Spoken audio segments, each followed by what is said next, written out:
хандын өчпөс орду бар.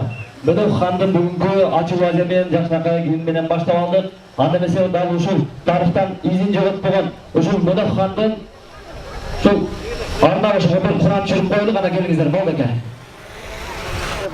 أعوذ بالله من الشيطان الرجيم بسم الله الرحمن الرحيم يا أيها الذين آمنوا استعينوا بالصبر والصلاة إن الله مع الصابرين ولا تقولوا لمن يقتل في سبيل الله أموات بل أحياء ولكن لا تشعرون ولنبلونكم بشيء من الخوف والجوع ونقص من الأموال ونقولوا إنا لله وإنا إليه راجعون سبحان ربك رب العزة عما يصفون وسلام على المرسلين والحمد لله رب العالمين آمين يا ربي جلالكن الله شنو قرآن آيات كلمة قيد بولن صورتورdu Adam Ata aleyhisselam'ı bergetken Ata bu azavlalardı hususan Mönök duazoluklarına hadiyalı başladı Allah'ım Jalpı ötkütken merhamlardı Allah Teala rahmet mübahletlerine barkın Allah'ım Rabbena atina fid dunya haseneten وفي الآخرة حسنة وقنا عذاب النار برحمتك يا أرحم الراحمين. Шеркулов Медеткан Шеркулович келип отурат, Ош облусунун губернатору келип отурат, ошондой эле вице-спикер келип отурат, Кара Суу жана Алай райондордун акимдери келип отурат. Андыктан мынакей ушул Мөнөк уруусуна тактык киргизип, өзүнүн Санжыра китебин чыгарган ушул иш-чараны уюштурганда ошо башында турган бул жерде ошол Мөнөк коомунун төрагасы Керим Атамбаев агайыбызга сөз берилет. Кана колчоолор болсун. Урматтуу туугандар, урматтуу адигине баргы Мөнөк бубаларыбыздын урпактары, урматтуу чакырылган коноктор. Мына кыргыздар илгертен адигине тагай налажы ичкилик болуп бөлүнүп келген Санжыра боюнча. Мына Санжыраны көпчүлүгү көп жерлерде айтып жүрүшөт. Мына Санжыра бул жомого эми өзекиде айтылган сөз деп жүрөт. Андай эмес туугандар. Мына азыр 1127 жылдан берки жазылган Акскенди Сейфанды Молдо дегендин китебин биздин Акеров Табалды которуп, ошондо 1127 жылдан берки жазылган кыргыздын историясы жөнүндө жазылып кетип атат. Ошол жерде уруулардын бүт бардыгы бөлүнгөн, бүгүнкү күндө биздин өзекси айтып жүргөн Санжырадагы уруулардын бардыгы ушунда жазылып атат.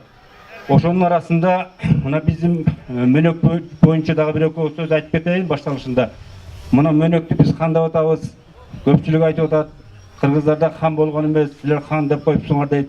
Бул боюнча да бир экөө сөз түшүндүрмө берип кетейин туугандар. Хан деген титул 1200-1300 жылдарда Чыңгыз хан бүткүл Монголиядан Европага чейин баскан мезгилдерде хан деген титулду Чыңгыз ханга берген. Бир дагы ага чейин хан деген түшүнүк болгон эмес. Ошол хан деген титулду Чыңгыз хандан кийин бир дагы жаран өзүнө ханмын деп айта алган эмес. Ал даже керек болсо эң белгилүү Темирлан дагы өзүн хан деп айта алган эмес. Себеби хан ошол бир киши болот дегендей мааниде калып калган. Ошол Чыңгыз хандан кийин бир 300 жыл ашкандан кийин мына Кокон хандыгы, Бухара хандыгы ачылып, анан хандык пайда болгондон кийин акырындык менен хан деген сөздүн өзү акырындык менен мындай бир мааниси кичине төмөндөп калган да. ошондуктан анан Бухарада хандыктар пайда болуп кетти, Кокондо хандыктар пайда болуп кетти. Мына биздин адегине Баргы деген бабаларыбыз деле хан болгон. Буларды би деп аташкан. Мына Кытайдын жазмасында мына Макелек Өмүрбай деген биздин кыргыз жараны бар Кытайдагы. Ошонун китебинде жазып атат. Кытай жазмаларында чыгып атат. Кыргыздын журт башкаруучусу би деп аталат деп. Би бул хан деп аталган. Ошондой эле мына биздин Абрамзон, Сеул Абрамзон 1926 жылы Кыргыз өкмөтүнүн чакыруусу менен Кыргыз мамлекетин Кыргыз өкмөтүнө келип, ушул жерде 4-5 жыл жүрүп, кыргыздардын ар бир айылына чейин барып жүрүп, ким экен, кыргыздар кандай эл экен, кандай үрп адаты бар экен, кандай урууларга бөлүнөт экен, ушунун баардыгын аныктап, тактап, ошол киши жазып кетип атат. Кыргыздар урууга бөлүнөт. Уруу башчысын би деп атайт. Биди уруунун ханы деп коет деген сөзү бар.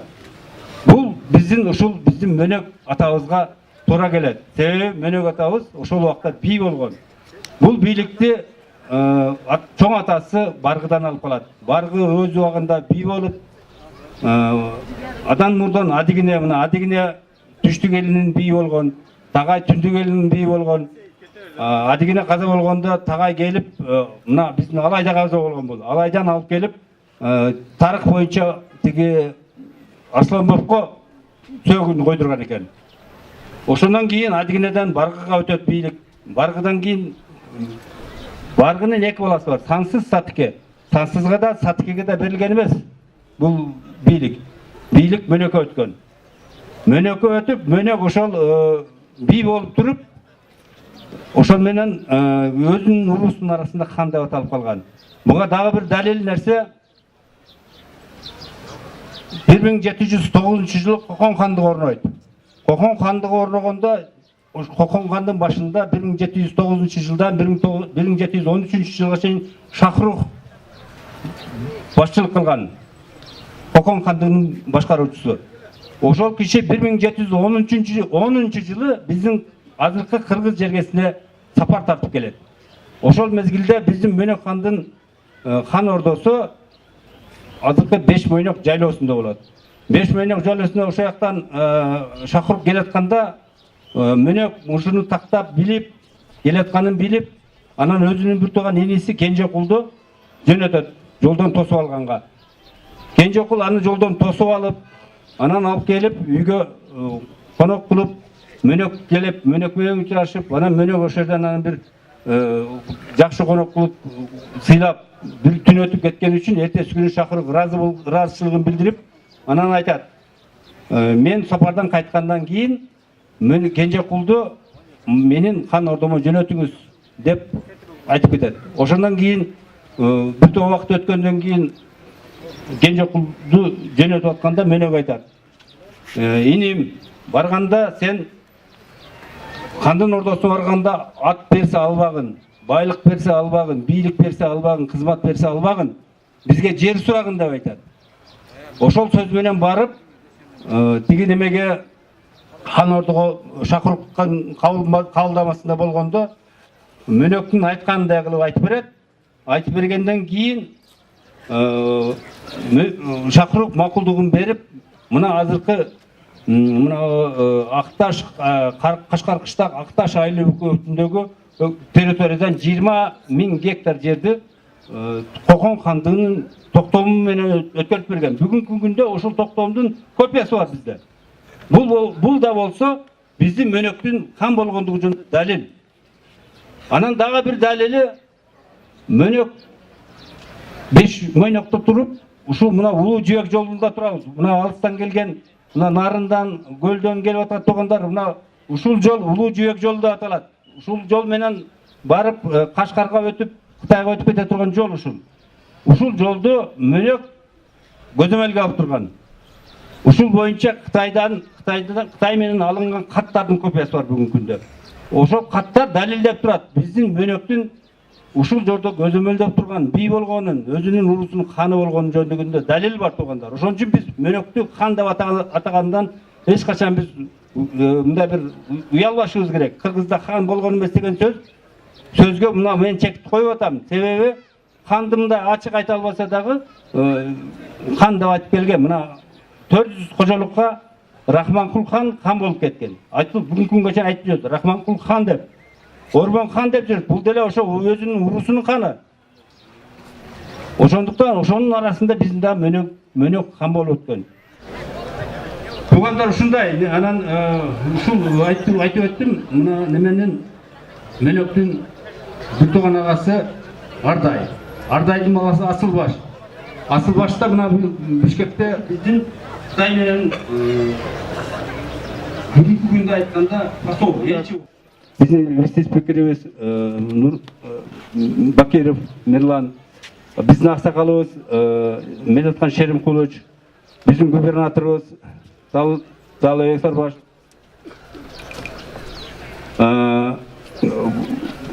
Чыгып алсаңыздар, лентаны кесип койсок, анан кийин сөз улантсак анда. Жибек жолунда ачылып жаткан Мөнөк хандын айкелин ачуу үчүн биздин коноктор келип атышат. Кана кол чабуулар болсун. Кана кол чабып турасыздар, туугандар, кана келиңиздер. Жакшылыкка болсун. Урматтуу туугандар, дал ушул мынакей Мөнөк хандын эстелиги белгилүү мөнөктөн чыккан скульптор Жумагулов Токтогулов агабыздын эмгегине таандык. Бул агабыз өз кезегинде мынакей Курманжан атканын Орозбековдун, Рыспай, Абдыкадыровдун, Разаковдун айтылдарын жасаган. Мынакей ели болсо кезек Мөнөк хандын эстелигин жакшынакай кылып жасап отурат. Кол чаап турасыз, ушул жерде гана келиңиздер, мынакей.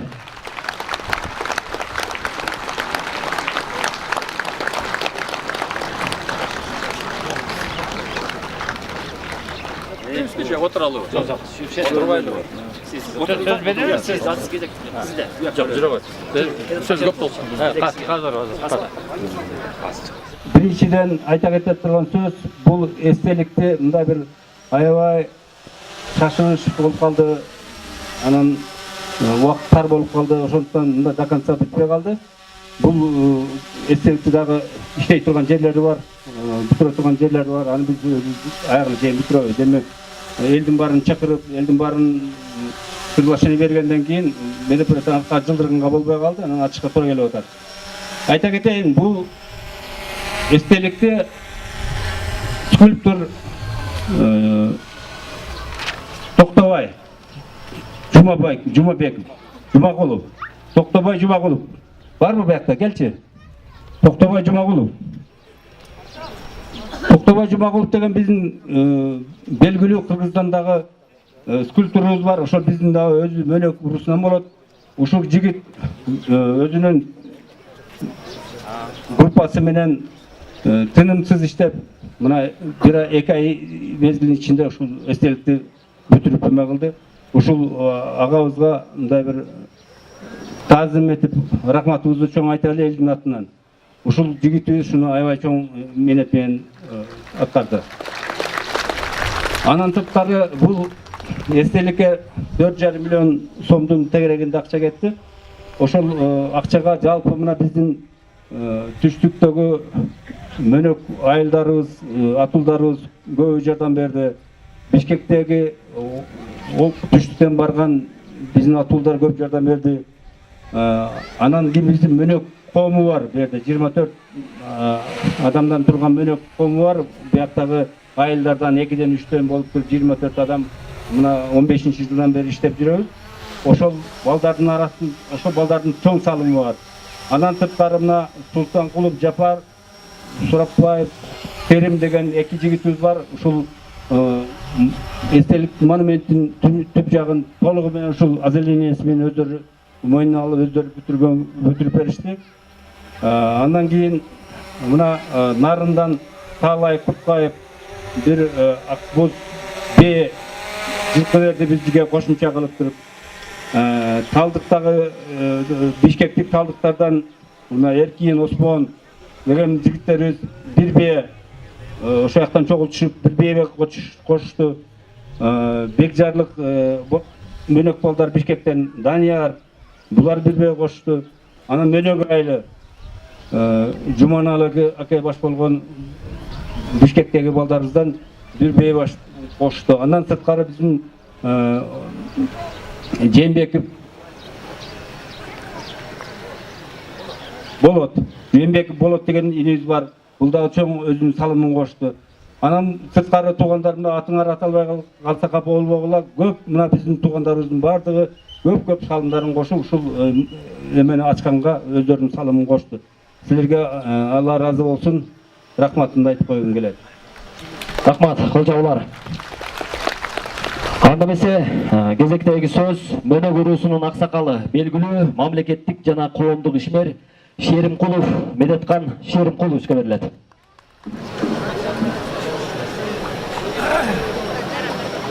Қалың жұрт, қағылайын қырғыздар.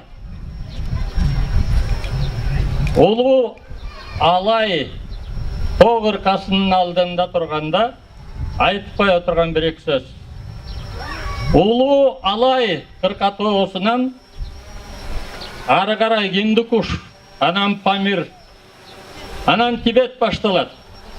Дүниедегі ең чоң тоғ ырқасы дүниедегі Алайдан башталады. Алай Кыргыз элинин алтын бешиги.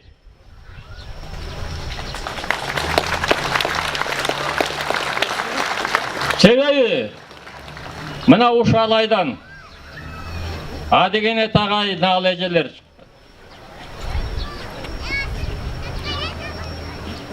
Эл көбөйүп, мал көбөйүп, кыргыздын турмушу барган сайын оңолуп, байлыгы арта баштаган мезгилде жерди кеңейтеликтеш, тагайбай баш болуп, өзүнүн угул кыздарын баш кылып, Ала тоон ашып, аркалап, Кыргызстандын күндүгүнө көчкөн. Аркалап көчүп кеткен үчүн аркалык болуп калдылар.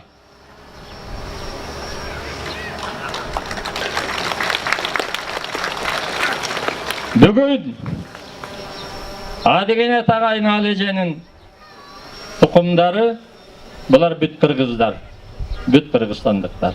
Биз ошону менен сыймыктанышыбыз керек.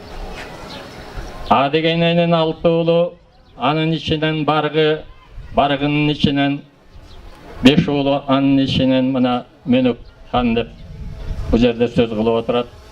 Ошо Мөнөк хандын айкелин коюп, Мөнөк хандын уруусунан чыккандар, бүт эле Кыргызстандан, кыргыз элинен, кайсы уруусунан эмес, жүрөгү кыргыз, өңү кыргыз, тилеги кыргыз дегендер ушул жерге келип, Мөнөк хандын арбагына бата ушатып, айкелин ачып отурабыз.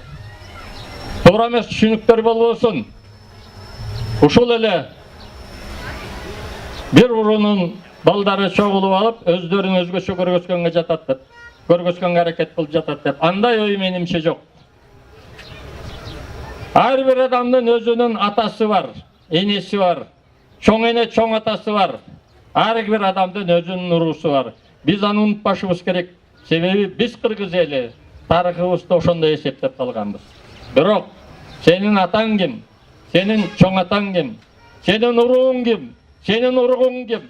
Баары барып бир жерден Улуу Манас бабабыз кошуп кеткен кыргыз элине барып такалабыз. Бардыгыбыз кыргызбыз. Мына ошо кыргыз элинин ичинде кыргыздын атын сактап, өзүн сактап, тышкы душмандарга ишине киргизбей, ишара болгон анча-мынча чечилбеген маселелердин баарын хан катары, бий катары чечип жүргөн кыргыздын мыктылары болгон. Мына бул жерде азыр Мөнөк бабабыздын айкелин ачып жатканда айтып коеюн. Чоң ишти мына биздин көлдүк туугандарыбыз жасаган. Барганда өзүңөр көрөсүңөр көл жээгинде Кадыр аке, Садыр аке, Жапак аке жана башка кыргыздын улуу инсандарынын айкелдери турат. Ошол улуу жол менен өткөндөр ошо кишилердин арбагынан бата кылып өтөт. Ал көлдүк туугандардын бөлүнөлү деген оюнан эмес. Ошо элди башкарып, элдин биримдигин сактап, элди эл катары сактап келгенге ошол кишилердин эмгеги сиңген. Биз ал кишилердин эмгегин унутпайбыз. Арбагына сыйынып жүрөлүк деген гана жакшы ой менен салынган. Мына бул улуу жолдун ортосунда Лаңгар шаарында, Лаңгар айылында Мөнөк хандын айкели ачылып жатканда айтып коеюн, мына бул жер тарыхый жер. Мына бул жер. Себеби кыргызчылыгын сактап, этнос катары өзүн дүйнөгө таанытып, бирок мамлекети жок кезде. Бир жагынан Кытай, бир жагынан Россия, бир жагынан Кокон хандыгы басып турган кезде биздин улуу энебиз, баарыбыздын улуу энебиз, Курманжан Датка энебиз, мына так ушул жерден Лаңгардан чачына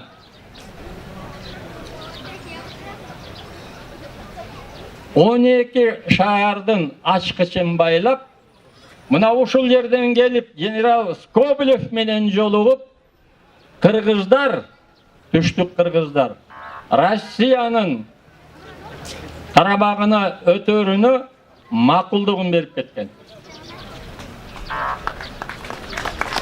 Бул тарыхый жер кыргыз тарыхында түндүгүндө дагы, түштүгүндө дагы мына ушундай церемония, ушундай окуя болгон эмес. Бул эмне деген сөз?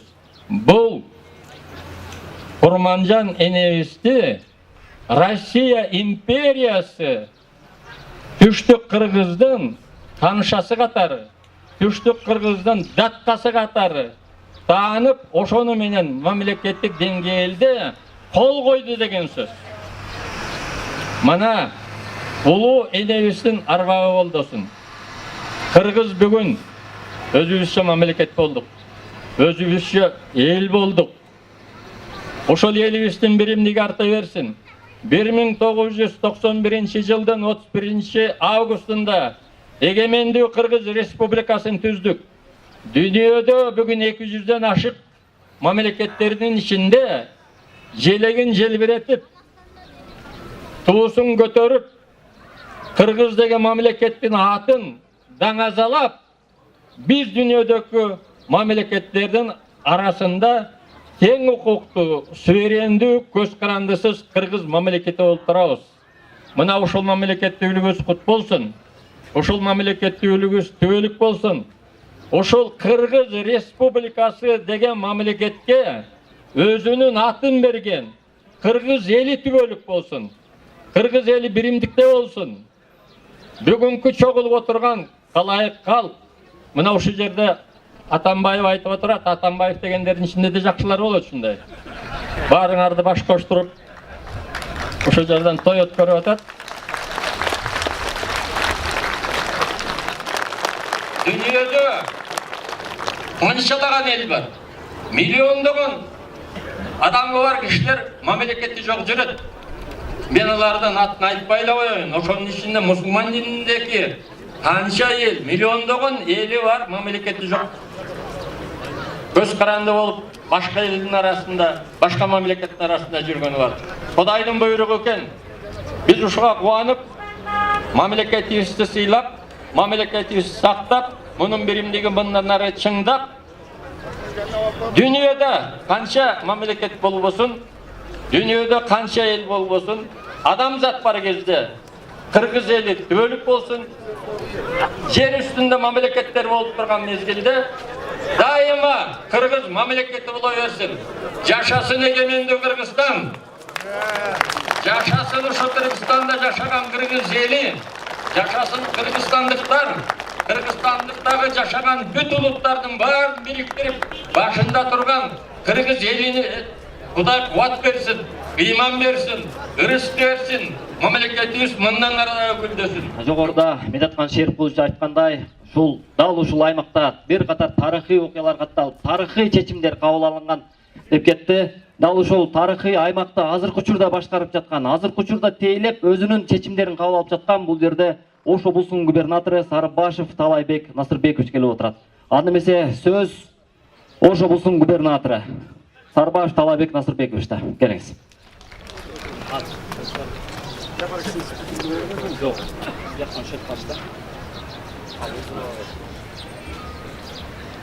Саламатсыздарбы, урматтуу агайын туугандар, урматтуу мекендештер, урматтуу Лаңгер айылынын тургундары жана биздин облусубузга келген коноктор.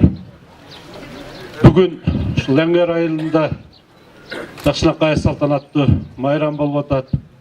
Ушу мына Мөнөк би атабыздын айкели курулуп, жалпы кыргыз мамлекетинин булуң бурчунан ушу туугандар келип турасыздар. Ушул бүгүнкү майрамыңыздар менен мен өзүмдүн атыман Кыргыз Республикасынын өкмөттүн Ош облусуна ыйгар мукты өкүлүнүн аппаратынан ушу майрамыңыздар менен чын жүрөктөн куттуктаймын.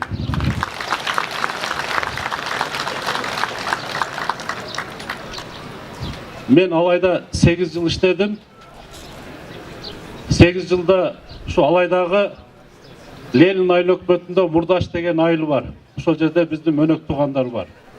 Мен айтып жүрөт элем, көп башка айыл өкмөттөргө барганда ушул уруудай болуп, ынтымактуу, биримдиктүү болсо экен деп.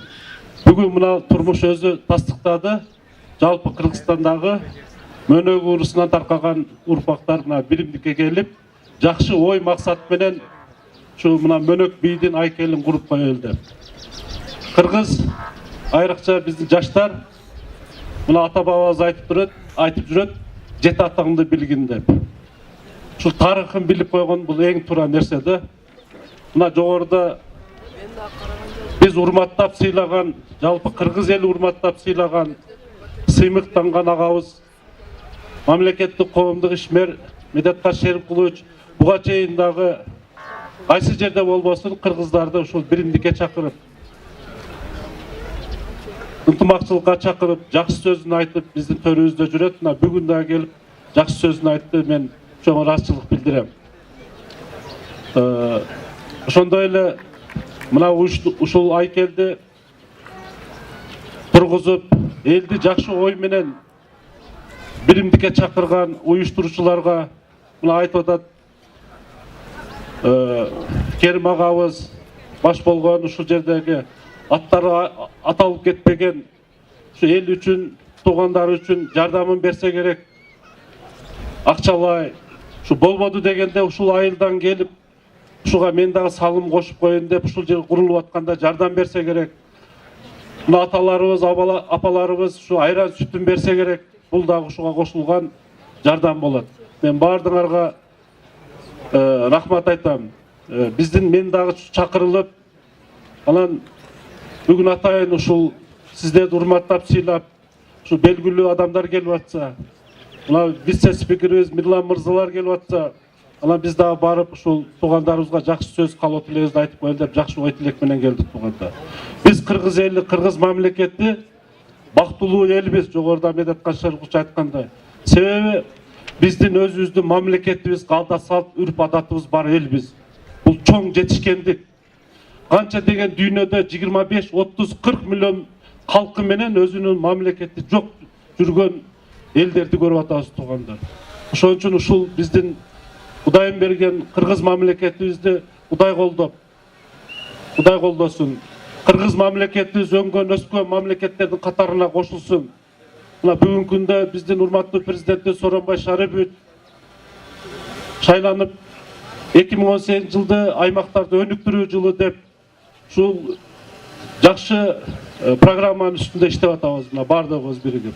Мен айтар элем, ушул бардыгыбыз ушундай айкелдерди куруп, жолдорубузду оңдоп, арыктарыбызды тазалап, үйүбүздүн астына көчөттөрдү эгип, анан эң негизгиси аксакалдарыбыз кыргыз мамлекети үчүн жакшы батасын берип, апаларыбыз, үйдө турган энелерибиз жакшы каалоо тилектерин айтып, ушу мамлекет үчүн Алла Тааладан сурап койгон ушул дагы ушу жарлыктын аткарылышы болот деп ойлойм туугандар. Мен мына күн ысыкта көп убактыңыздарды албайын. Ушу майрам кут болсун, ушул биримдик болсун. Биз эч качан мындай уруу же район аймакка бөлүнбөйлү, дайыма ушу биримдикте болойлу. Биздин ушу кыргыз мамлекети үчүн жүрөгүбүз менен, ак оюбуз менен, ак тилибиз менен иштегенге Кудайым жеткизсин. Чоң рахмат көңүл бурганга. Майрам кабыл. Анан эми бул жерде жөн деле келсек болот эле. Бардыгын акчаларын беришиптир. Анан эми мына Кермакиге тапшырып коюн, аз-маз биз өзүбүздүн кошмойубузду алып келдик эле, бир керекке жаратып алат туугандар. Макулбу? Чоң рахмат. Кийинки сөз жогорку кеңештин вице-спикери Бакиров Мирлан Исабековичке берилет. Ол жаулар болсун, кана келиңиздер. Колдоп коштоп турабыз.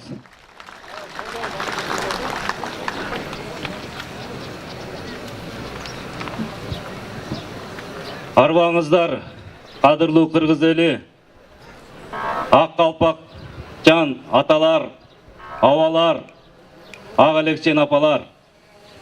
Бүгүн менден мурун айтып кеткендей, агаларым, биз тарыхый жерде, тарыхый күндө бир жакшы, бир маданий иш-чаранын үстүнө отурабыз.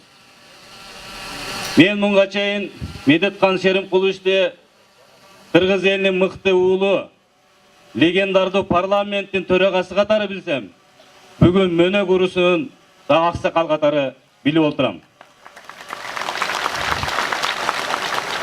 Тарысы бардын ырысы бар демекчи.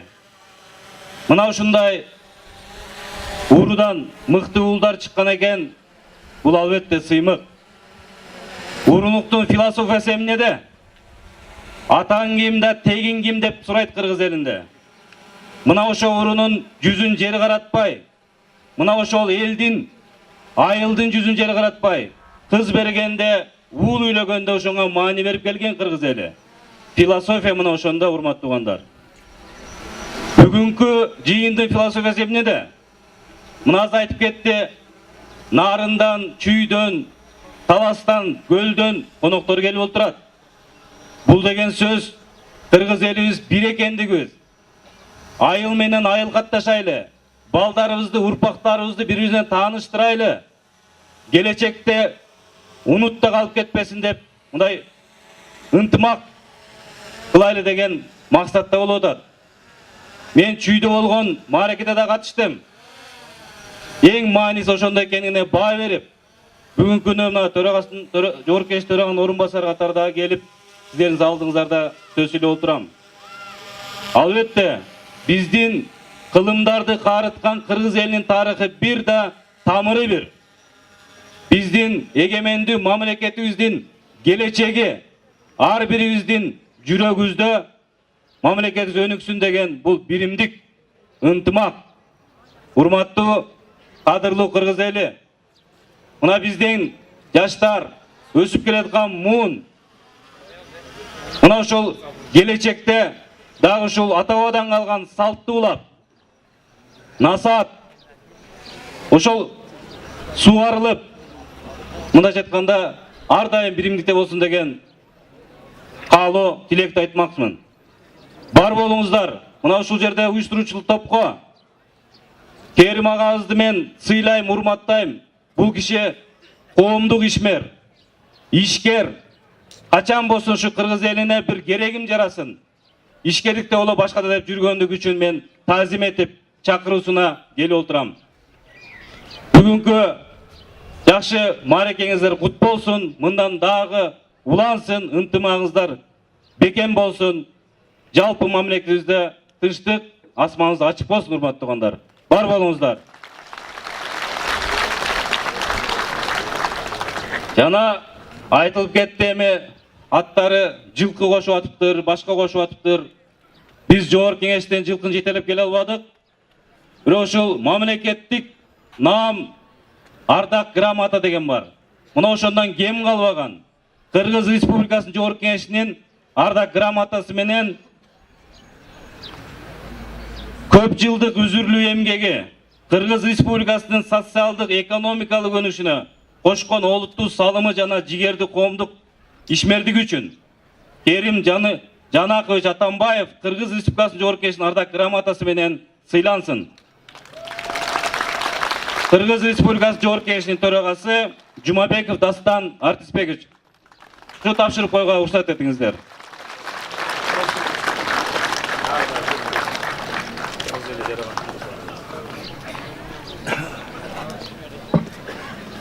Урматтуу агайын туугандар, мынакей бүгүнкү Мөнөк хандын тоюна Ош шаарынын мэри да чакырылган, бирок зарыл жумуштарына байланыштуу келе албады, бирок анын эле кесиптеши Ош шаарынын шаардык кеңешинин төрагасы, дал ушул Мөнөк уруусунан чыккан белгилүү ишмер, дал ушул Мөнөк ай, ушул Лаңгар айылынын тургуну Ормонов Жапарбек Туратбековичке берилет. Кана кол чабуулар болсун.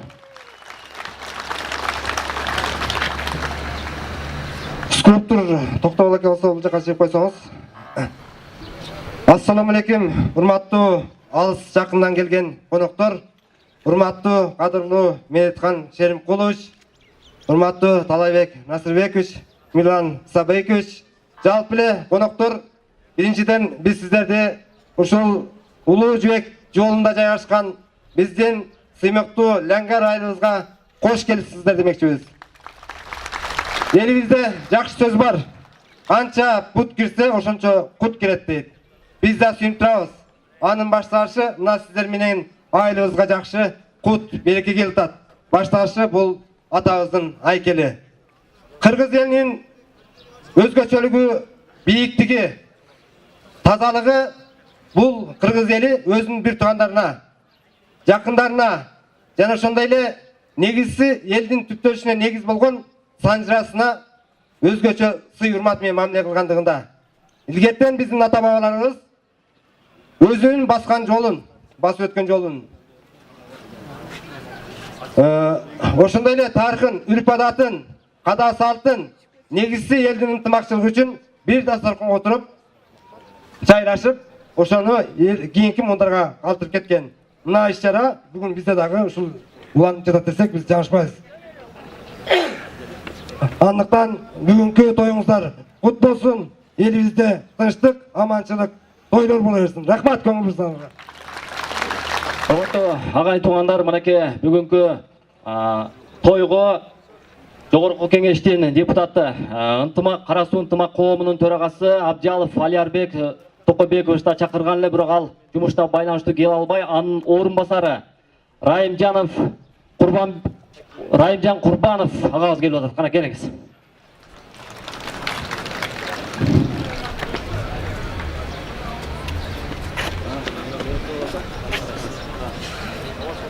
Саламатсыздарбы, урматтуу агайын туугандар, урматтуу сыйлуу коноктор. Чоң кубанычтабыз. Аясман көрсүз, жылдызсыз, ала тоо көрсүз, кыргызсыз. Кар түсөш калпак тоон кийип түп катам кыргызбыз деп. Биз кыргызбыз. Кыргызда жети атасын билбеген кыргыз эмес деп коет. Мына бүгүн биз ошол Мөнөк атабыздын арбагын сыйлап, айкелин уюштуруп отурабыз.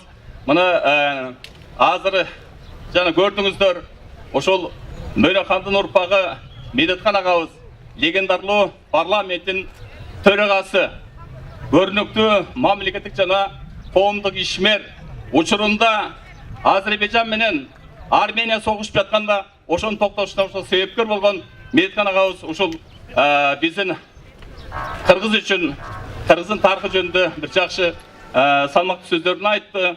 Биз албетте ошол өзүбүздүн ата бабабыздын билишибиз керек.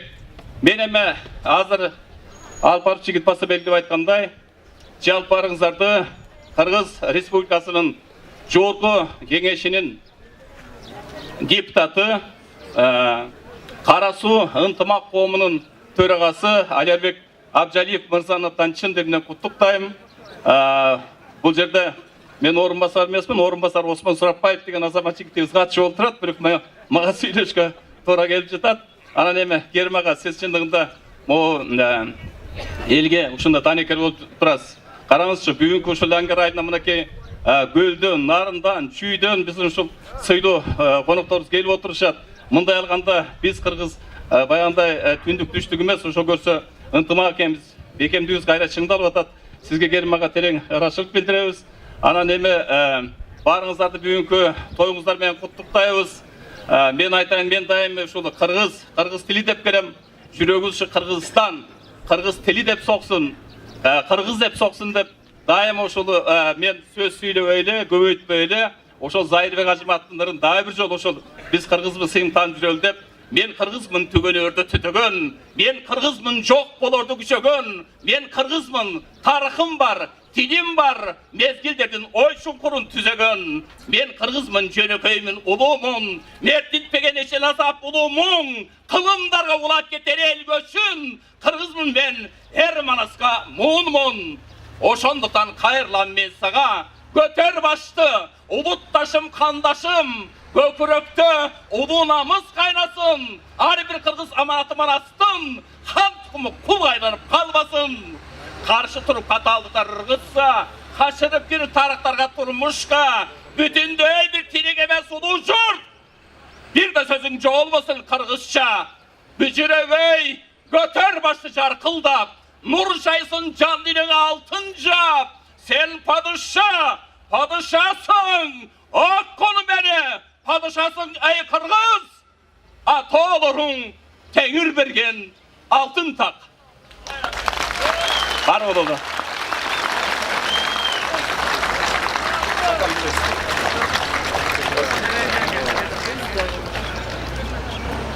Aybay sonun boldu. Kana gelingizler uşol. Өр üçün bir kol çap koyboylуу gana gelingizler. Аны эмесе кезек түштүктөгү мөнөктөрдүн аксакалы Эргешев Таштемир абага берилет. Кана келиңиz саба. Buna bayatan beri Kırgız'ın kim ekenin, kanday el ekenin, Kırgız kanday ve tavası saktap gelgenin uqtular. Menin eme aytarım silerge, bugünkü çoğuluştun sebepleri, şul işti başkarıp gelgen Kerim Janaguluna çoğun rahmat. Eğer de Kerim uşul tarıktı kötörmese, uşul işti başlamasa, bizden Kırgızlar birikmeydiler. Buna Medetkan Şerim Kılıç ayttı ağabey. Buna Köl'den, Narından, Talas'tan, Çü'den, Kırgız'ın bardığı yerinden, Batken'den, Koç'tan, Jallavat'tan bardığı bir tuğan eken. Ata tegi bir eken. Biz o şunun bardığını biriktirgen şul tarık bol oda. Yani şul Kerim'ge atasına çok rahmet aytım gelet. Oşanda öyle mına tuğanlar bizden biriktirgenimiz en negizi ıntımakçılık. Intımak var yerde ırıs var dep ata oğuz aytıp gelgen. Intımaktı el aldığa ozot degen. Intımaktı üyüle bardığına ötöt degen.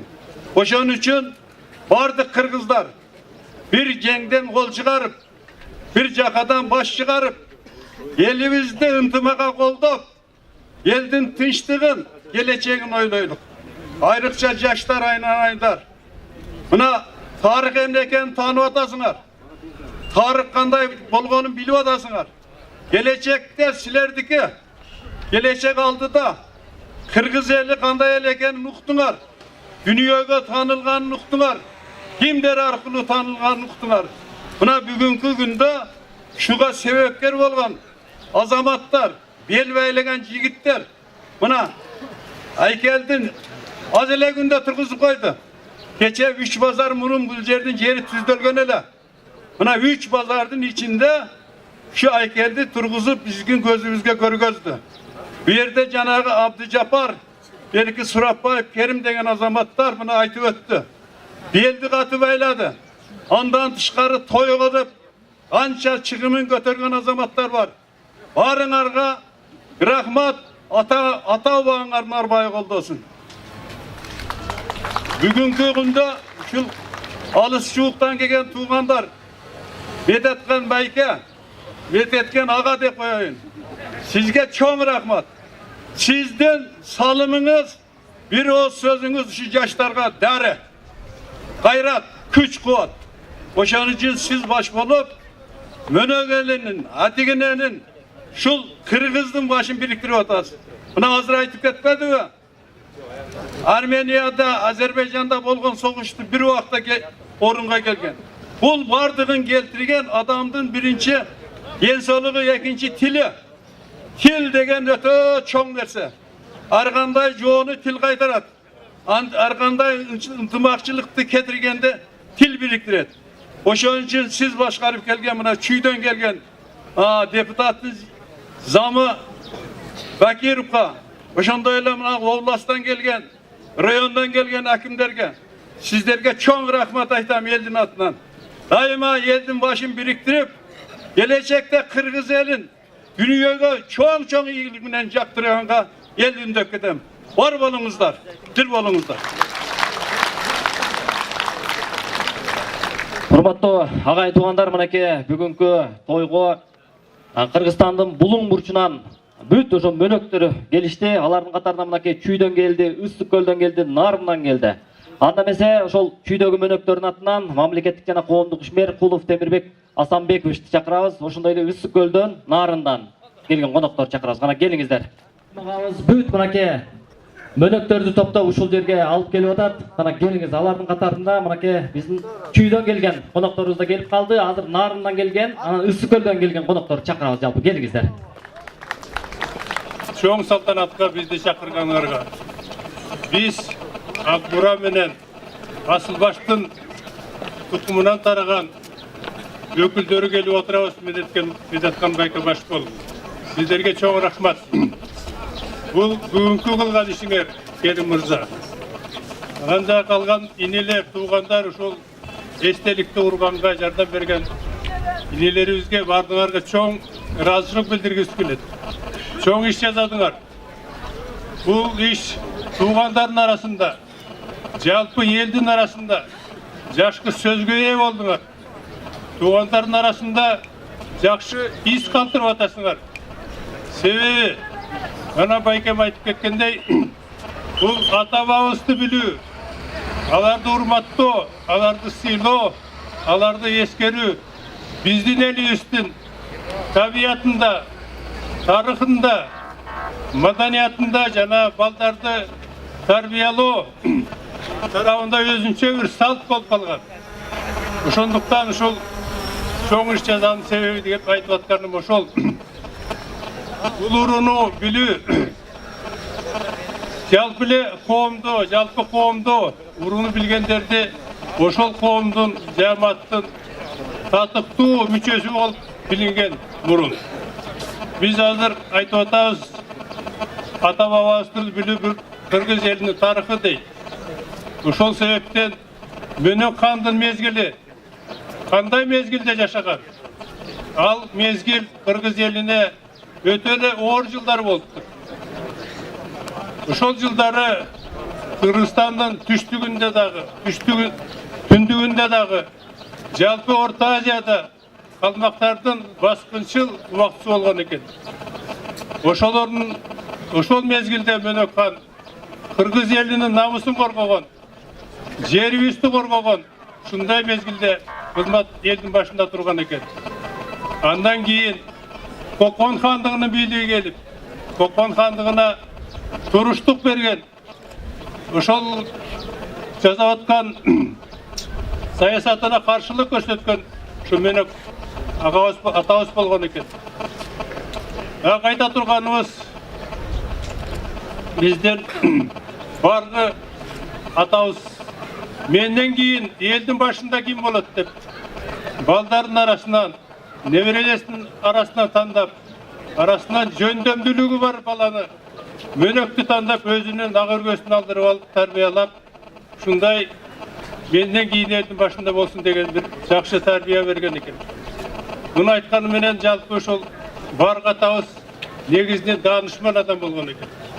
Мына ушул урматтуу бир туугандар, мен Нарын областы Кочкор району Курткаев Талай.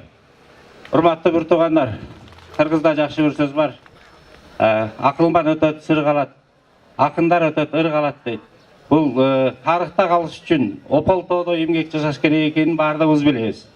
Мына ушул биздин убагында Мөнөк хан бир тууганыбыз Ополтоодо эмгек жасап, эли журту үчүн бир иштеген экен. Убагында бааланбаса дагы мына ушул улпактан улпакка өтүп, бүгүн бир бааланып оркиндей чоң иш-чара өтүп отурат. Мына бүгүн ушу эстеликтин ачылышы болуп, Куран түшүрүлүп, тою болуп атканы бул биздин Мөнөк хандын экинчи жашоосу жаралып аткандан кабар берет. Урматтуу бир туугандар, мен алгач ушул тойду уюштуруу тобуна, ошонун башында турган Керим агамды жана жалпы Мөнөк бир туугандарды чоң ыраазычылык айтып кетким келет. Бул той оңой эле иш эмес, жөн эле өткөрүп турган. Тойдун артында дагы чоң эмгектер, чоң түйшүктөр бар экенин биз жакшы түшүнөбүз. Урматтуу бир туугандар, мен сөзүмдү кыскартайын. Мен сөзүмдүн аягын улуу ойчул Калыгул Бай уулунун сөзү менен аяктагым келет. Элиң менен бийиксиң, элиң жок кийиксиң дегендей, мен сиздерге баарыңыздарга бийиктикти каалайм, биримдикти каалайм. Бар болуңуздар, аман болуңуздар. Улуу урматтуу бүгүнкү мааракенин катышчылары, алыстан келген меймандар жана жергиликтүү бир туугандар. Алат Токонбаев атабыз айткандай, өмүр бизден өтүп кетсе, эриңбектен эскерсин дегендей, мынакей улуу атабыз ушул бүгүн эскерип, ошол кишиге таазим кылып, эстелген куруп, мондай аракет кылып аткан ушул жердеги Мөнөк туугандарга Көл өрөөнүндөгү бир туугандардын атынан чоң ыраазычылык билдиребиз. Сиздердин баарыңыздарга эң биринчиден ынтымак каалайбыз. Ынтымак бар жерде рызкы бар дейт, кут коно деген. Эми ушул өрөөндө бул бекер өрөөн эмес экен. Мынакей жанатан берки сүйлөгөн биздин агаларыбыз айткандай, ушул жерде көп нерселер чечилип, ушу жибек жолу өтүп, далай адамдар, далай муундар ушул жерде ушу эмгектерин сиңирген экен. Анан эми кааларыбыз барыңыздар, аман болуңуздар, Кыргызстаныбызда ынтымак болсун, рызкы кут болсун, мекенибиз өнүгө берсин. Ушундай ынтымакта ар бир аймакта ушундай тойлор, мааракелер өтө беришин каалайбыз. Анан эми ушул эмгек сиңирип, көп эмгек кылып, демөөрчүлүк кылган биздин бир туугандарыбызга дагы бир сапар чоң ыраазычылык билдиребиз. Ишиңер ийгиликтүү болсун, өзүңөр аман болуңуздар, ден соолугуңуздар чың болсун дагы. Ушул элдин, жалпы Кыргыз элинин жүгүн көтөрүп, ошолор үчүн эмгек сиңирип, өмүр бою аракет кылып, узун өмүр жашасыңар тилектешпиз.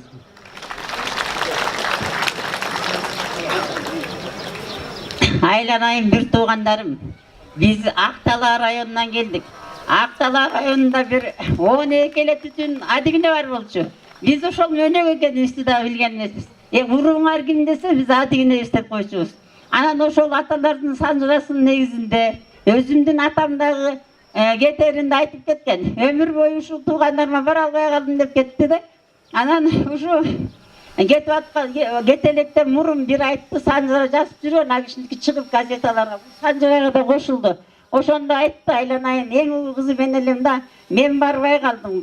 Эгер колуңдан келсе ошол туугандарың жака барып учурашып, келген жагыңда ошо биз келген жакты көрүп кой балам. Бирок ошо адигине уурусунан Мөнөк деген уурудан экенбиз деп айтып кеткен. Анан ушул бүгүнкү күнү мону биздин бир тууганыбыз, мен өзүбүз азыр 9 кызбыз.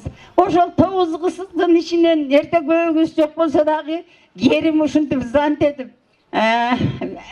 Акынбек зант этип, эжекелер барыгыла деп чакырганда бизден өлгөнүбүз тирилип, өчкөнүбүз жангандай болдук Айланайындар. Бүгүн ушул жерде келгенде мына Корманжан датка энебиздин ушул жерде кылган кызматын көрүп, ушул чогулган бир туугандарыбызды көрүп, биздин эркек бир тууганыбыз жок болсо дагы ушул жерде биздин бир туугандарыбыз бар экен деп көзүбүзгө жакшынакай жакшылыктын жашы тегеренип турат.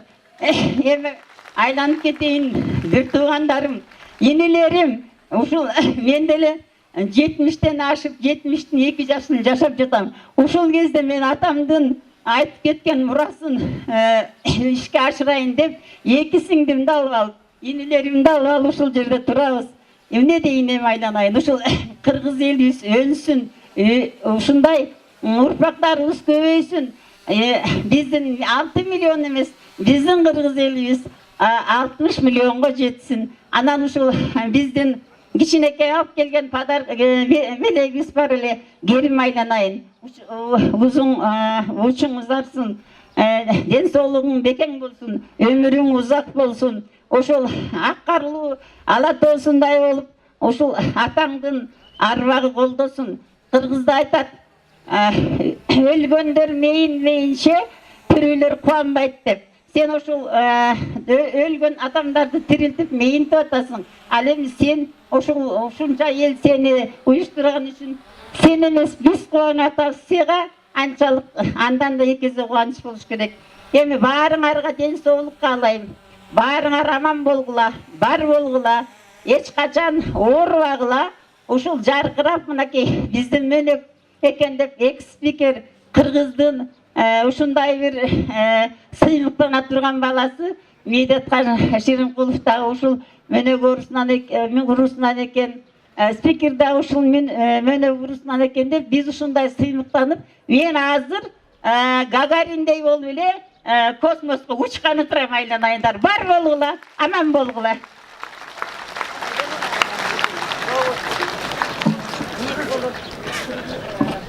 Урматтуу туугандар, урматтуу аксакалдар, мына кийинки жылдары ортобузда болгон тууганчылык абдан бекемдеп келатат. Ошонун башында турган Керим мырза, мына бүгүнкү уюштуруп аткан салтанат да ошонун негизинде ортобузда bundan ары дагы тууганчылыгыбыз бекеп, ортодо ынтымак болсун деген тилек менен чакырып отурат. Эгер сиздер макул болсоңуздар, bundan ары дагы ушул Мөнөк коомунун башында Керим мырза турса деген бир оюбуз бар. Кандай дейсиңер? Макулсуңарбы, анда ошону колдоп коелу. Рахмат сиздерге. Чоң рахмат, силердин да ишиңиздер ийгиликтүү болсун. Анда эмесе мынакей ушул Мөнөк урусунан бир топ аттуу, баштуу инсандар чыккан. Азыркы учурда ушу камчыга сап жигиттерибиз да ушул Мөнөк урусунан чыгып, дал ушул жерге калуу тилегин айтуу үчүн келип отурат. Азыр кезекте Арген Малабаев, Болот Жээнбеков, Талайы Курткаев, Алигаскар Момаканов, Пайызбек Гүлжигитов, Осмон Сурапбаев агаларыбыз келип отурат. Кана келиңиздер. Биздин Мөнөк урусунан чыккан камчыга сап агаларыбыз. Кана келиңиздер.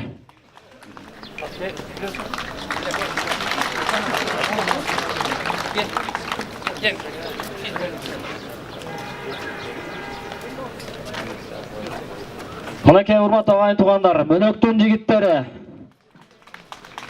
Кол чаап турабыз. Карышкыр чепкен Ак Бозат. Келе, алып келгиле.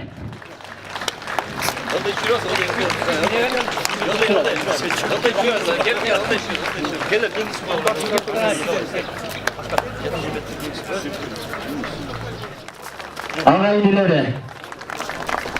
Ак Бозат белек кылышты. Кол чаап турабыз, мына келиңиздер.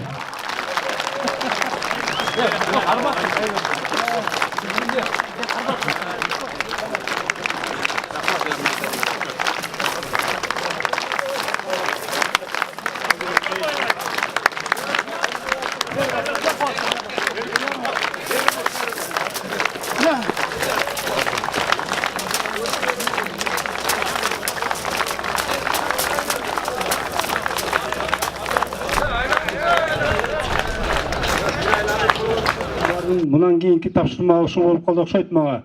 Ушулардын баарын кошуп, башын кошуп, дагы бир күн болсо ушундай тойду дагы бир улантып берейин деген убадан берип кетейин анда сиздерге.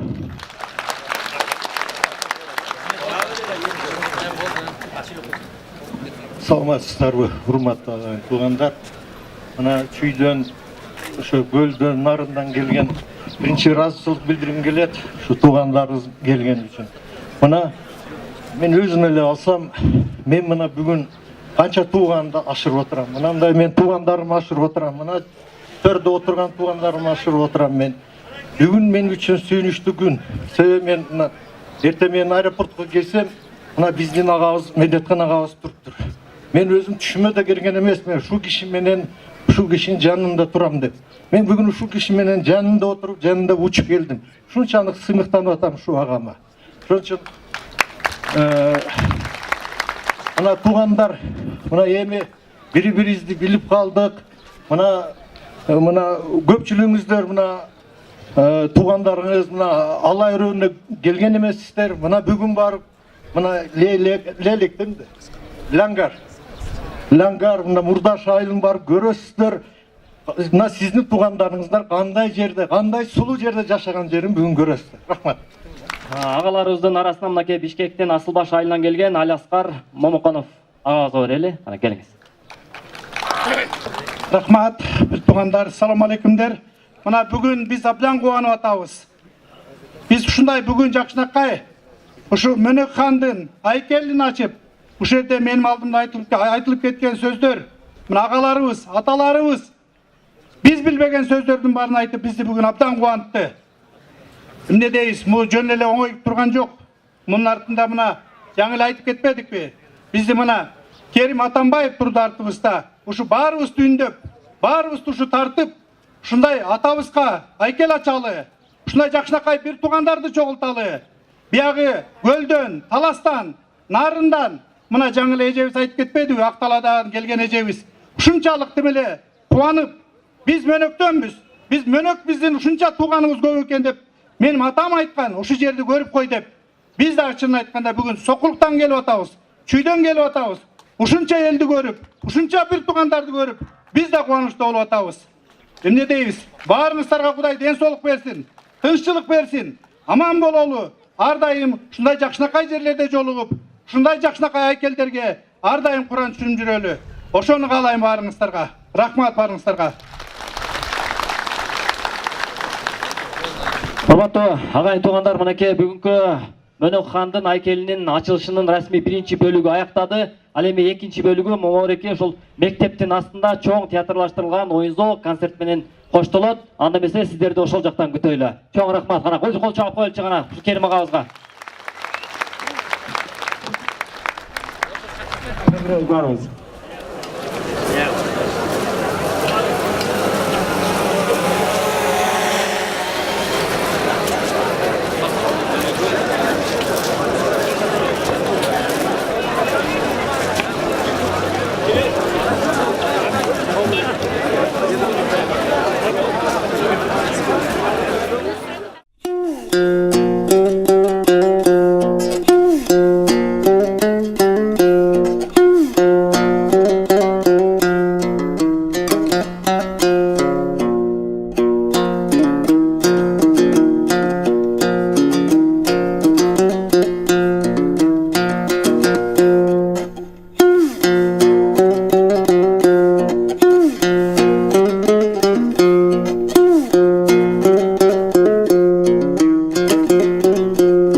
Амансыңарбы туугандар? Би атабызга шашылыш кабар менен келдик. Арка жерин жооп асты. Келгенибизди би агабызга кабар бериңиздер.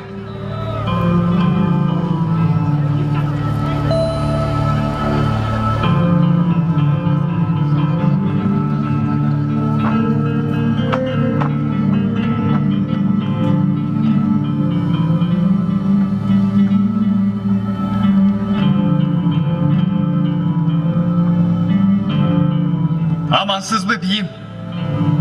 Gel oğlum. Kaydan şaşıp? Arkadan şaşılış geldik. Atayla at çaptırıp arkalık tuğanlarınız jöne düştü. Elinizi kabiletten çoğu astı beyim. Kanday yok. Oyrot kalmaktan kazak tuğandardı kamıtpay talkalap Kırgız yerine basıp girişti. Sizlerden yardam sırap şaşılıp geldik beyim. Kesepeti düşman Karasköylük kılbay koydu. Adigine tagay bir tuğan. Tagay baldарын жоğu çaptırbayız. Yurttuğuzdan koşuğun kurap arka tuğandarga yardam kolun sunalı. Buğa emine deysiger el jakşıları. Jeti ölçep bir keste etmeyeyim. Akıl kalça iş kılalı, akıl kalça. Ha tuğur aytat beyim. İçeri gengeş yuvalak, gengeş yuvalak.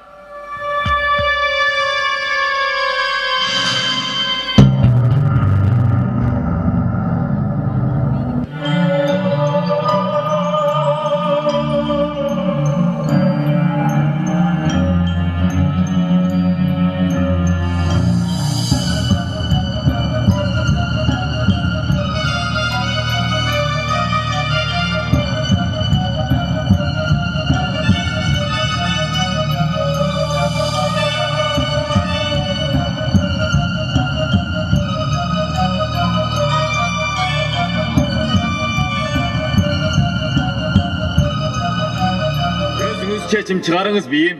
Özünüz seçim çıkarınız deyin. Özünüz seçim çıkarınız. Kalk başla tün tüsse, üyde oturgan jamanat. Jigitler!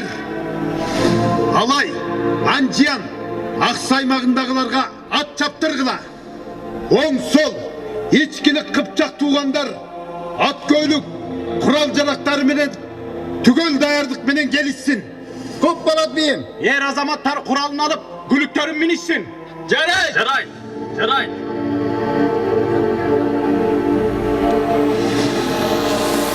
Da alıp yol koğanın. Batır bir ölet, korkok min ölet. Özün kol baştap var oğlum. Жарайт ата. Amansız bata. Menin de koşunum yol жүрүүгө dayar. Menin de jigitlerim Akbura kendin jigitterinden kem kalışpaydı.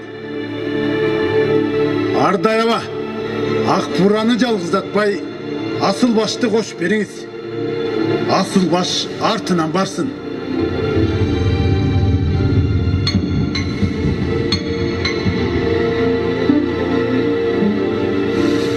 Daярдаңгыла жигиттер. Курал жарыктарды тагынып, бүлүктөрүңөрдү камдагыла. El başına gün düşse, can aygan jigitpe. El üçün dep, yer üçün de vattanalı.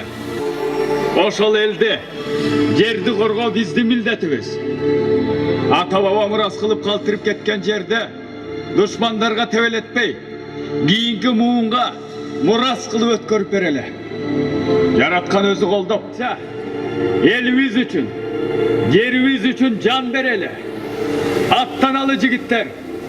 Attanalı. Ağlayındarım, halktan kalbagan, çoğu degende jaltanbagan, silerge razımın. Oh, barakelde. El birimdiginde ayla joktura. Karanız şibiyim. Oң sol kanat, içkilik, Kıpçak elindeki batırlar baş bolgon, er azamatlar tügöl gelip, hiçbiri kalmaganday. Ulu güçü, jigitler uşunday da bilinet. Jo tiygende, ulu el taşkın bolup sürlöt dep, bekir aytılbayt tura. El namısın, tuğ kılgan er azamattarga kantı razı bolboylu. Namuslu uğuldarga enelik razıçılığında el altında ayt. Kazap kattangandarдің көңілдері қуынақ болсын. Beyim, elin oylap, yerin korgop, altın başların ayanbay baratkan er azamattarga ak tilegimde ayanbay kalayın. O kağılayın kalın jurt, бабалар мекендеген ала тоо жергесinin асылдыгын ардактап, баскынчыларга бастырбайлы, бөтөндөргө тебелетпейли деген ниет тилейиңерге ак жоолук апалардын атынан мен да ыраазычылыгымды билдирем. Ааламдык учагына батырып, күндөй болгон мээримин төгүп, алдей айткан эне, нариштемер жеткенде элин жерин коргоп, көптүн керегине жарайт деп тилек кылат. Ошол энелердин тилегин аткарып, алтын башыңарды ата бабалардын арбагына кадырлап, кыргыз элинин тынчтыгын ойлоп, эртеңки муундардын келечегине кам көрүп, жабыла аттанып отурасыңар. Казакка аттанган сапарыңар байсалдуу болуп, аман барып, жеңиш менен кайткыла. Амин! Амин! Ағылайын ер азаматтар, баарыңарды Манас бабабыз баш болгон адигине барга ата бабаларыбыздын арбагы колдосун. Аттаңгыла! Жигиттер, аттаңгыла!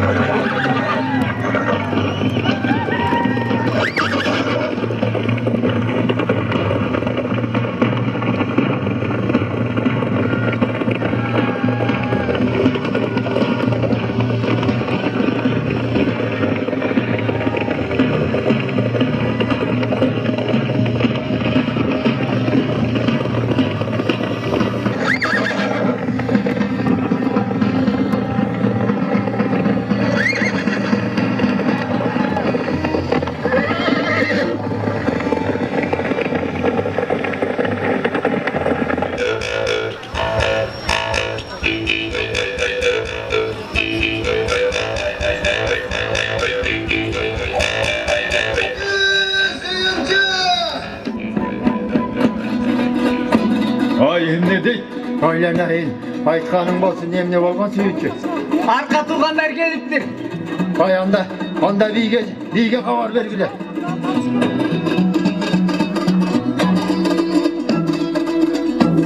Amansızbı biyava. Eldin жеңиши менен sizdi куттуктап, аркалык туугандарыңыздан салам алып келдик. Eldin жеңиши кут болсун. Биява, агай туугандарыңыздын урпактары сизге, сиз аркылуу Анжиян, Алай, Аксы, Жамы Кыргыз Кыпчак элине ыраазылыгын айтышты. Кыргыз эли биримдиги менен күчтүү экендиги билинди. Түндүк түштүк, Арканжандык деп бөлүнбөйлү. Жок коркунуч али жоюлу элек.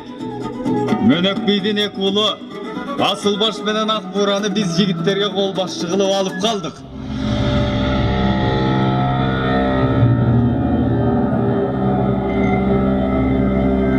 Эмне дейт? Ушу кантип болсун? Үй көтөрүп үйлөп чайлайбыз. Тагай бийдин урпактары адигине атанын тукумдарынан эки баатырдын атасы Мөнөк бийден макулдук сурайбыз дешип, бизди өкүлдүккө жөнөтүштү. Байбиче, туғандардың өтінішіне қандай жооп беребиз? Бейім, экөөнү бирдей колдон кантип чыгарабыз? Жок дегенде бирин алып калалы. Адигине тагай бир тууган. Бир туугандын балдарын бөлүп жарууга болбойт. Түндүк түштүк деп бөлүнбейбиз. Бөлүнбөйбүз, бөлүнбөйбүз.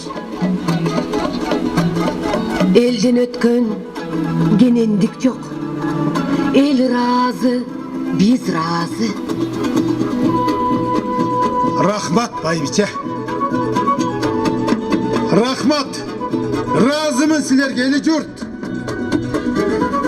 Biyim, Kudayдын куттуу күнү бүгүнкү эл жыйылган мааракеде калайык калк алдында улуу Манас бабабыздын тукумдарынын алдында ак батаңызды бериңиз. Kadırman, ava aksakallar,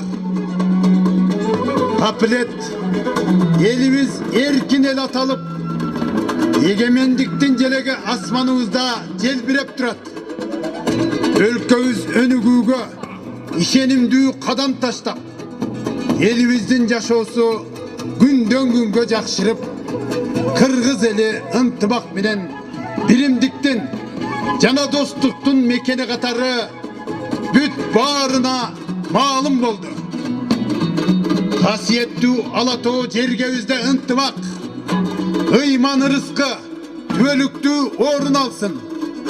Bağrımızdın oy tilegimiz birge, ulu maksatlarımız geniştүү olsun.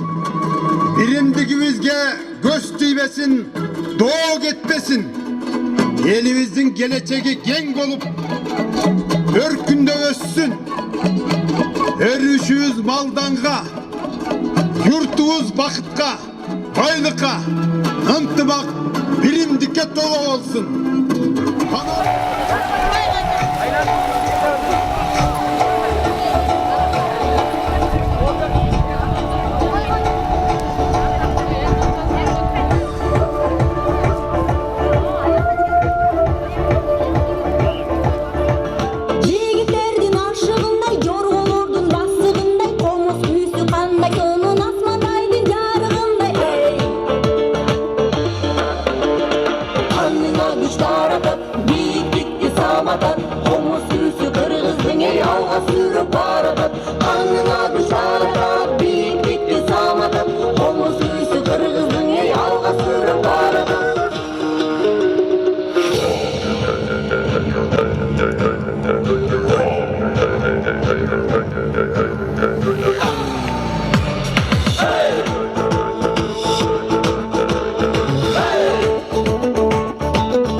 Salamdı bugün mönöktün elin amanbı.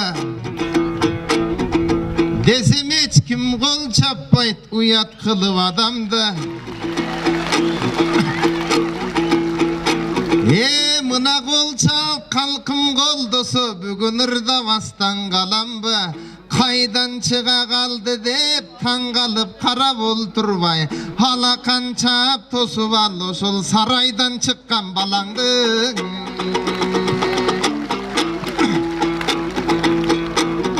Oy usul el buğday men saman, usul el jakşı men jaman. Mönöktürdün toyunda dangırdavasan en jaman. Alan kenin sebebin açığın aytıp beremin. Barga tanar mongoş tara degene büt bar bir tuğan bulut degenim.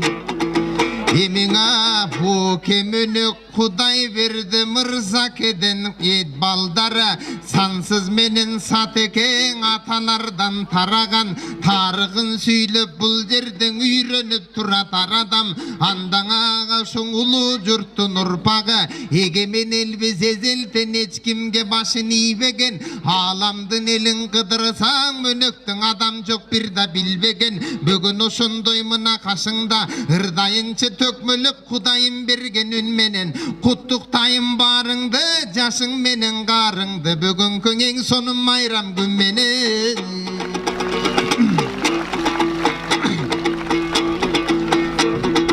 атанын уулу болгон бар жан дүйнөгө тимеле жакшылык бары толгон бар эмиң алды жагым карасам бирине бири жанатан бир туугандар жанашкан мөнөктүн бары чогулду нарын чүйбү керекпиң Өзбекистан тараптан атагың алыс кеткен бар мөнөктүн бүгүн балдары Россиябы казакпы Кореяга жеткен бар кайсыл жерде болбосун дүйнөнүн элин кыдырып өз жумушун кылгандар мөнөк болуп бир тууган алды көстөң ар күнөң алуулунуп жылгандар бир тууган болуп бир болуп биригип кадам аттадың мөнөктүн агыз уулу бору атаңдын турбай келин атанын мынан өзгөчө тарбиясын үмүтүн ак батасын актадың андан ар качанда мөнөгүм ачык болсун ушундай ала тоодоң асманың акын болубур менен айлантырып бүтпөсүн мөнөктүн бүгүн дастанын алтындай болгон мөнөктөр ар качанда көп болуп мактаганга төп болуп биримдикте бир болуп ынтымакта жүргүлө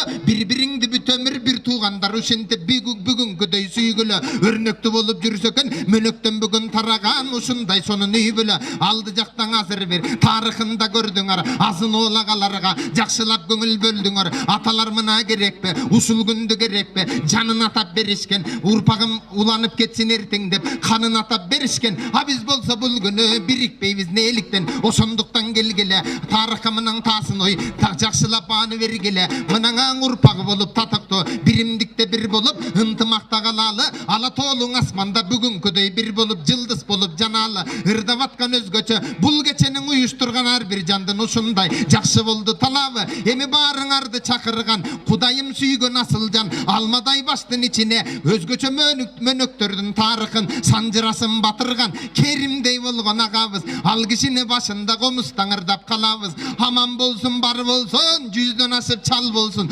оомин деп колду чапсаңар ошол Керимдей болгон балаңыз анан ак сакалы кеп айтты жанаң уктуңардан ин айтты мөнөктөн чыккан ак сакал медет кандай Шеримкулов аталарым бүгүн башчы болуп кел айтты жакшылыкаң өзгөчө жарчы болуп кел айтты ооба тамашалап ал кече ой Керимдей болгон балаңар мыкты чыкты деп айтты ооба Керимдей болгон агабыз жандоочу кийик аптырат болбосо жого чаптырат жанында мына байкелер жандап колдоп турганда Керимдей болгон агалар жан дүйнөңдү шат кылат андан ошондой болгон агалар бир тууган болуп бир болуп бекем болсун араңар келгилече кубаттап ар бир тууган мөнөктүн балдарымында катуура калгылаң алаканың чапкылы анандан арындан келген эжем бар ал эжем да кеп айтты кетердиң атам дүйнөдөн мөнөктүн уулу болосуң билип алгын деп айтты ошол атанын аткарып бүгүн кересин атайлап ошол нарындан бүгүн ордолууң ошко кел айтты ооба калп болсоң аны неге айтты тууганга тууган ушинтип катташпаса жат болуп катташып жүрсө көрдүңбү башынан ополтоодой бак конот нарындан келсе тууганым жергиликтүү мөнөктөр көңүлү куунап шат болот анда бириңди бириң сиздегин эжемден алып өрнөктү мөнөктөр кайсыл жерде болбогун ушинтип бириңди бириң издеген андан эскиден келген тарыхты уланта турган бололу бүгүнкү болгон олтуруш бир тууганды кыйманды чыңалта турган бололу көргөндө өзүң ушинтип кубанта турган бололу. Алан кенең ар бир жан 6 күндүк өмүрдүн өтүп кетчү коного. Андан 6 күндүк өмүрдө биримдикте бир басып, бийикке баскан кадам бол. Ден соолукта бекем бол, оорубагын аман бол. Ай мөнөктөр барыңды жаратканга тапшырдым. 6 күндүк өмүрдө арман салбай көңүлгө Кудайым сүйгөн адам бол.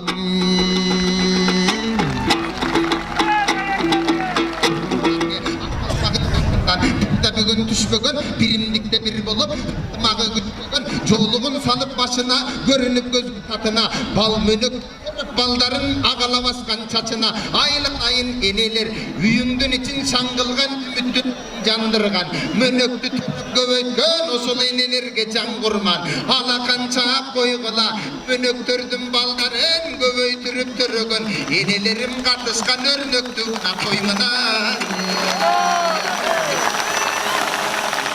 Çok rahmat.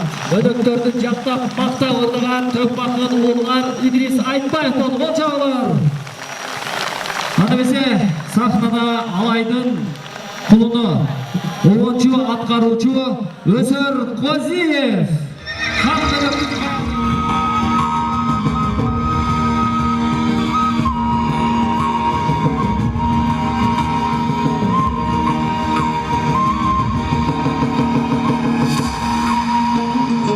Assalamu aleykum Kırgız kalkın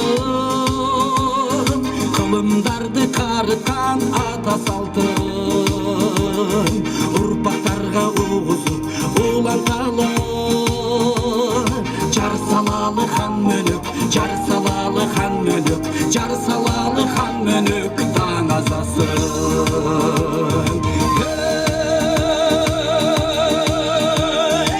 Aracı kutman jerimdi Kadırlı kırgız elimdi Öntüm ağırız çılolu Çacı şaçılı merimdi Hanmönök bizdin atabız Boyunda verip çatabız Çaratkan tөгüp nerimin Kabul olsun ibatamız Adigine elinin var katabız Ancı yandan alaydan el çakırır Hakkı izge saldırıp babamızdı Han mönükte batagan Han mönükte batagan Han mönükte batagan Jar çakırır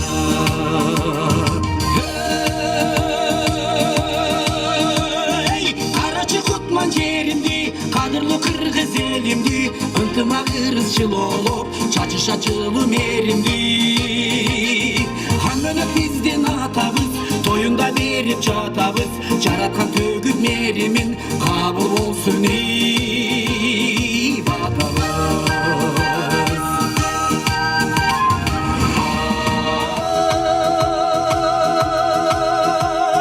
Karaçı kutman jerimdi Kadırlı kırgız elimdi Öntüm ağırız çılolu Çacı şaçılı merimdi Hanmönök bizdin atabız Toyunda verip çatabız Jaratan tөгüp yerimin Kabul olsun ibatamız Hey Aracı kutman jerimdi Kadırlı kırgız elimdi Öntüm ağırız çılolu Çacı şaçılı merimdi Hanmönök bizdin atabız Toyunda verip çatabız Jaratan tөгüp yerimin Kabul olsun ibatamız Kabul olsun ibatamız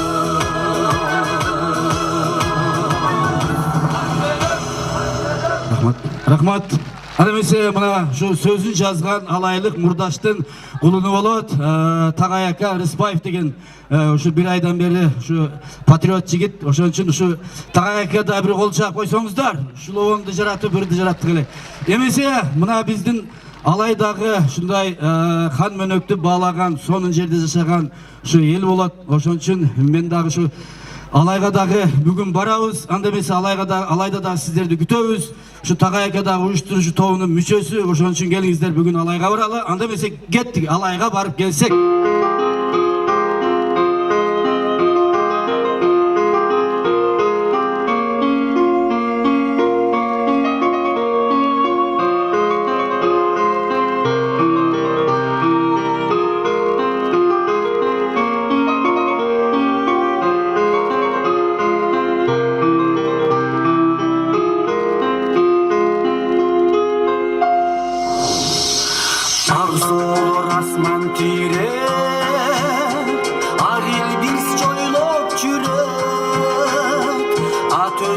дайраларын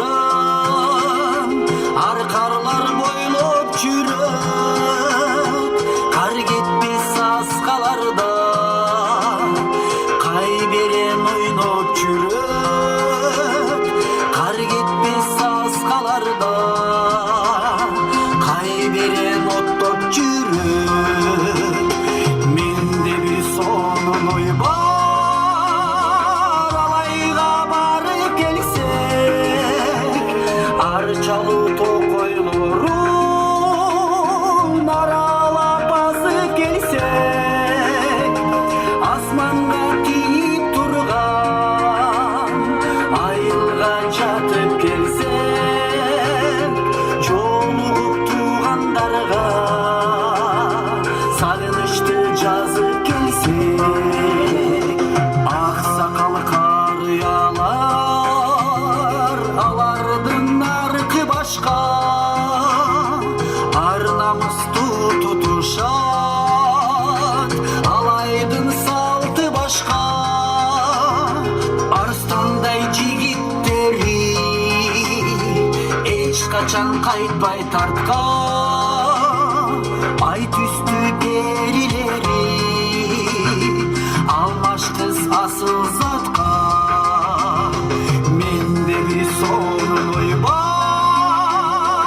алайга кетеличи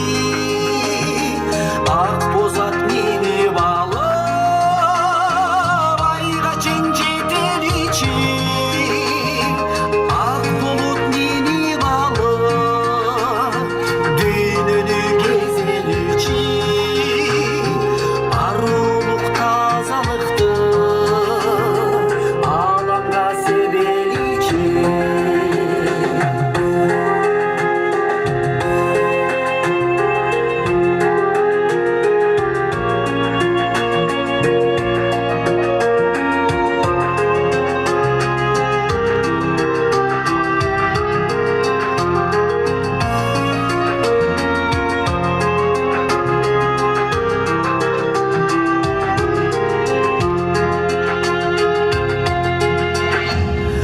Улато үчтөнөдөн улардын үн угулат шаңкылдап үстүдөн айланып бүркүт учат алып памир чокулары айбаттуу сырдуу карап алыста уул кыздарын ар дайым коргоп турат менде бир сонун ой бар алайга баралычы апакай кайындарын аралап басалычы жапжашыл жайлоодогу боз үйгө жаталычы көк шибер гүлдөр коонап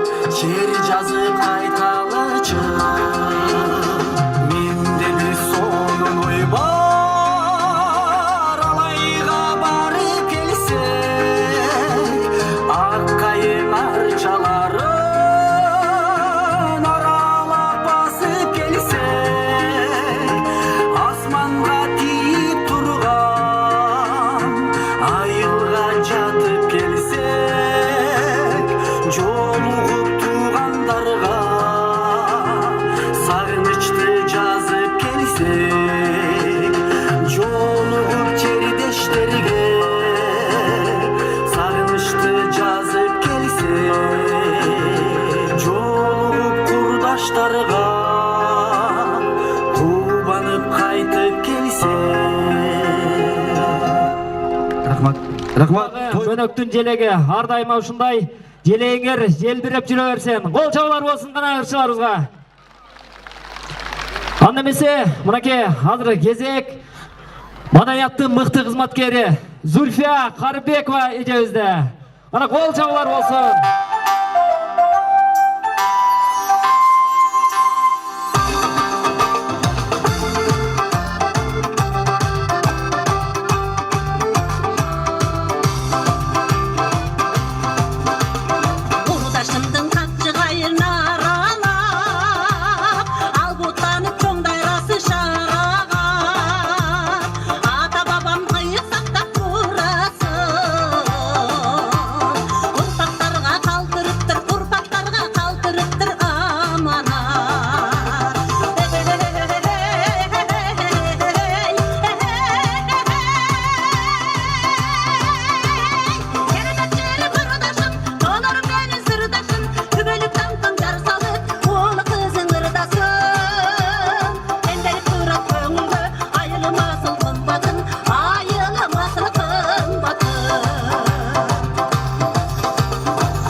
Чоң рахмат. Анда эмесе ушул мына Мурдашым деген ырдын автору мен дагы айтып өтөйүн. Урматтуу Мөнөк атанын урпактары, бүгүнкү майрамыңыздар куттуу болсун. Ылайым урпактарыңыздар улана берсин. Элиңиздерде тынчылык, бейпилдик, токчулук, молчулук болсун. Анан ушул ырдын автору Мурдаш Алайдын Мурдаш деген айылынын жигити Хаммөнөктүн урпагы Тагайбек Рыспаев. Кол чабуулар Тагайбек агабыз көрүнүп койсоңуз. Автору, оундун автору Өсөрбек Козуев. Чоң рахмат. Тоюңуздар тойлансын. Assalamu alaikum. Bol çağlar olsun.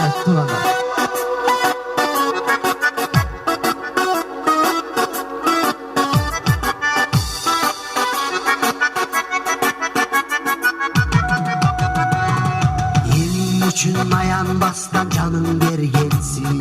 Dilegen maksatına dayım jetkensin. Elin menen dayıma olup ardayım.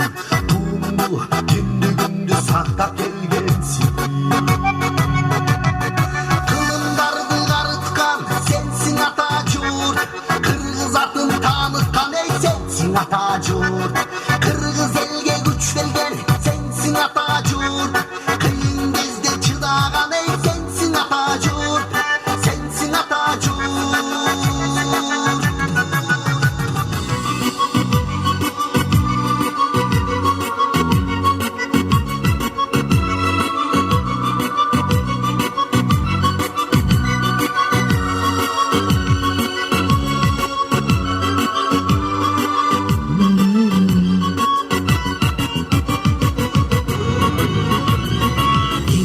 Çınlayan bastan canın bergensin. Dilegen maksatına dayım jetkensin. Elin menen dayıma olup ardayım. Tundu tündü gündü saktap gelgensin. Kılındardı arıtkan sensin Atacurt. Kırgız atın tanıtkan ey sensin Atacurt. Kırgız elye güç vergen sensin Atacurt. Kıyın gezde çıdağan ey sensin Atacurt. Sensin Atacurt. Kırgız elge güç vergen sensin Atacurt. Kıyın gezde çıdağan ey sensin Atacurt. Sensin Atacurt.